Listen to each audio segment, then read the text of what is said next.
Menjelang akhir Juli 2025, kebakaran hutan dan lahan di Sumatera Selatan meluas. Hingga kini tercatat 103 kejadian dengan total luas lahan terdampak mencapai 43,08 hektar. Kabupaten Ogan Ilir menjadi wilayah paling terdampak, disusul Ogan Komering Ilir, Pali, Banyuasin, Muara Enim, dan Musi Banyuasin. 4 kejadian terbaru tercatat di Musi Banyuasin dengan luas lahan yang terbakar mencapai 2 hektar.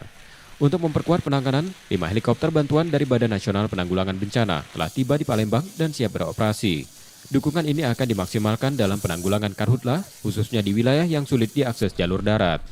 Apel siaga karhutla akan digelar sebagai bentuk kesiapsiagaan bersama.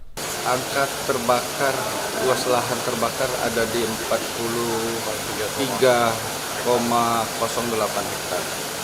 Dengan ada 103 kejadian kebakaran, yang mana sebagian besar kejadiannya itu ada di wilayah Ogan Ilir.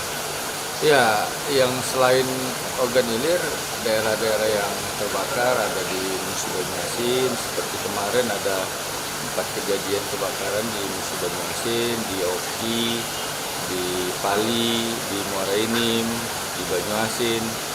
Berbagai langkah terus dilakukan untuk meminimalisasi potensi karhutla. Operasi modifikasi cuaca telah dilaksanakan untuk mempercepat turunnya hujan di wilayah rawan.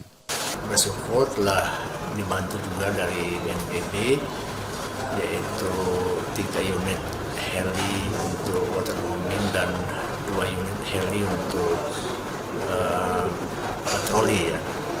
Dan kesiapan di lapangan seperti yang telah laksanakan sebelumnya, pada tahun-tahun sebelumnya kita telah siap, di mana komandannya Pak Danrem di sini ada Satgas Darat, yaitu dari unsur dari Kementerian dari Manggala Agni.